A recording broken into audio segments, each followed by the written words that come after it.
ছাত্র জনতার তীব্র আন্দোলনের মুখে সাবেক প্রধানমন্ত্রী শেখ হাসিনা ক্ষমতাচ্যুত হয়ে ভারতে আশ্রয় নেয়ার পর যে বিষয়টি ভারতের সবচেয়ে বড় মাথা ব্যথার কারণ হয়ে দাঁড়িয়েছে তা হল দ্বিপাক্ষিক সম্পর্ক এবং এর ভিত্তিতে সংগঠিত প্রকল্পগুলোর ভবিষ্যৎ।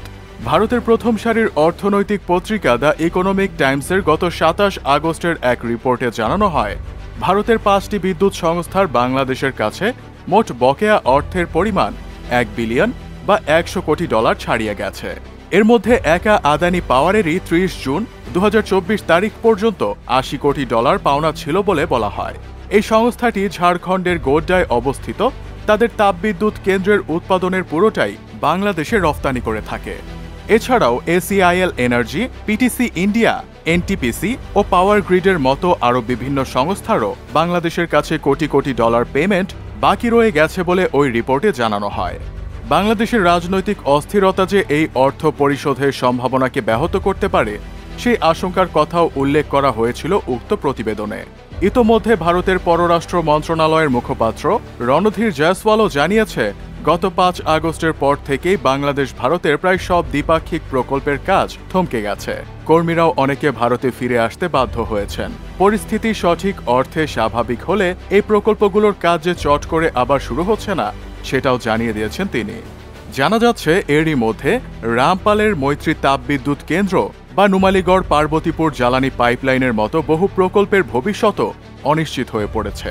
তবে কি বাংলাদেশের জ্বালানি, বিদ্যুৎ, অবকাঠামো সহ বিভিন্ন সেক্টরে ভারতের বিভিন্ন সংস্থার বিপুল বিনিয়োগ এখন ঝুঁকির মুখে? এমন প্রশ্নকে কেন্দ্র করে এখন নতুন করে দেখা দিয়েছে অস্থিরতা। দিল্লিতে থিঙ্ক ট্যাঙ্ক RES এর অর্থনীতিবিদ প্রবীর দে এ ব্যাপারে এখনই নিরাশ হতে রাজি নন। তিনি মনে করিয়ে দিচ্ছেন, বাংলাদেশের নতুন সরকার ভারতের সঙ্গে বিভিন্ন চুক্তি বা সমঝোতা পুনর্বিবেচনা করার কথা বললেও সে দেশের কোনো ভারতীয় প্রকল্প কিন্তু বাতিল ঘোষণা করেনি।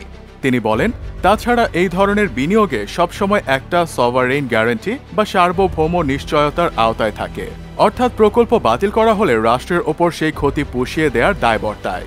এই ধরনের ক্ষেত্রে ক্ষতিগ্রস্ত কোম্পানির ইন্টারন্যাশনাল আরবিট্রেশন কোর্ট বা আন্তর্জাতিক সালিসি আদালতে যাওয়ার রাস্তাও খোলা থাকে।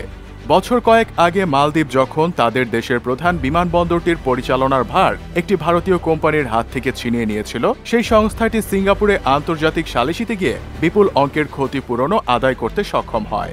বাংলাদেশের ক্ষেত্রে এখনই সেরকম কোনো সম্ভাবনা না দেখা গেলেও দেশের অর্থনৈতিক সংকট ও বৈদেশিক মুদ্রার ঘাটতি মেটাতে যে বেশ কিছুটা সময় লাগবে। একই সাথে ভারতীয় সংস্থাগুলোকে লগ্নির রিটার্ন রিপোর্ট পেতে আরও অপেক্ষা করতে হবে। সে বাস্তবতা অবশ্য দিল্লি এরই মধ্যে অনুধাবন করেছে। তবে এমন পরিস্থিতিতেও ভারত বাংলাদেশের সাথে সামঞ্জস্যপূর্ণ সম্পর্ক ধরে রাখতে আগ্রহী। হামাস নিধনের নেশায় গাজা উপত্যকাকে সম্পূর্ণরূপে মৃত্যুপুরীতে পরিণত করেছে দখলদার ইসরায়েলি বাহিনী। এবার অবরুদ্ধ গাজার ফিলাডেলফি করিডোর নিয়ে ইসরায়েলি গোয়েন্দা সংস্থা মোসাদের প্রধান ডেভিড বার্নিয়ারের করা মন্তব্যের তীব্র প্রতিক্রিয়া জানিয়েছে হামাস। মোসাদ প্রধান ডেভিড বার্নিয়া মধ্যস্থতাকারীদের জানিয়েছেন, ইসরায়েল দ্বিতীয় পর্যায়ে বন্দি বিনিময় চুক্তির অংশ হিসেবে ফিলাডেলফি করিডোর থেকে সেনা প্রত্যাহার করতে সম্মত হয়েছে। যদিও প্রধানমন্ত্রী বেনিয়ামিন নেতানিয়াহু করিডোরটির উপর নিয়ন্ত্রণ ধরে রাখার বিষয়ে অবিচল থাকার ইচ্ছা ব্যক্ত করেছেন।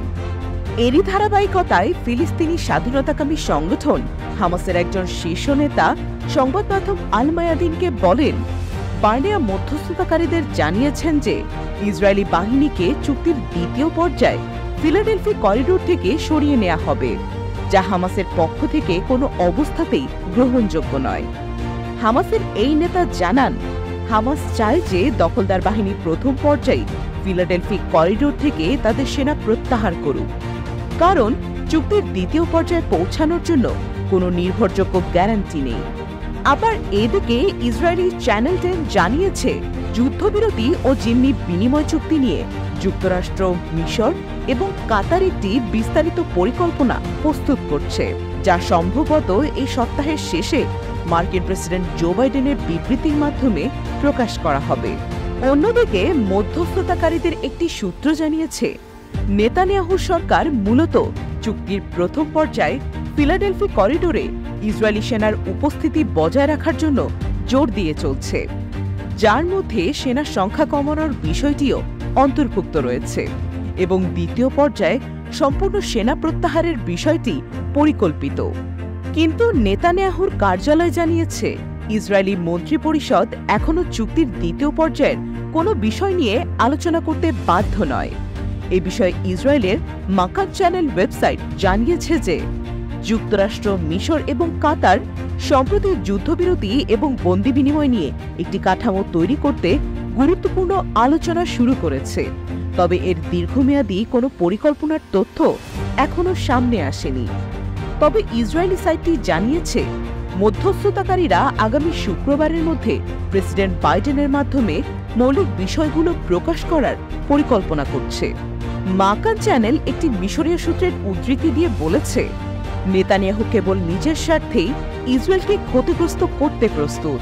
মিশরের সাম্প্রতিক মনোযোগ নেতানিয়াহুর প্রেস কনফারেন্সের প্রতি ছিল, যেখানে তিনি মিশরকে ফিলাডেলফি করিডোর সম্পর্কে প্রচারের কেন্দ্রবিন্দুতে নিয়ে আসেন।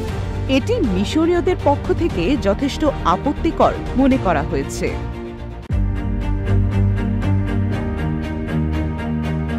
দখলদার ইসরায়েলি সামরিক বাহিনীর বিরুদ্ধে হার না মানা এক সংগ্রামে নেমেছে ফিলিস্তিনি মুক্তিকামী সংগঠন হামাস। হামাস নির্মূলের যে অঙ্গীকার নিয়ে গাজায় সংগ্রাম চালিয়ে যাচ্ছে নেতানিয়াহুর বাহিনী, তাতে খুব বেশি সুবিধা যে করতে পারেনি তারই প্রমাণ দিয়ে যাচ্ছে বীর হামাস যোদ্ধারা। এবার নিজেদের এই অক্ষমতার কথা নিজেরাই অকপটে স্বীকার করল দখলদার ইসরায়েল।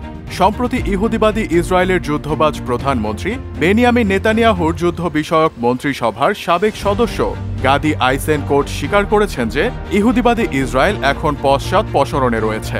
ইহুদিবাদী ইসরায়েলের সংসদ নেসেটের সদস্য এবং অবৈধ সরকারের সাবেক সেনাপ্রধান গাদি আইসেনকোট এক সংবাদ সম্মেলনে স্বীকার করেছেন ইসরায়েল গাজায় ঘোষিত যুদ্ধের কোনো লক্ষ্যই অর্জন করতে পারেনি। আইসেনকোট এই সংবাদ সম্মেলনে প্রধানমন্ত্রী বেনিয়ামিন নেতানিয়াহুর কর্মক্ষমতার কঠোর সমালোচনা করেছেন।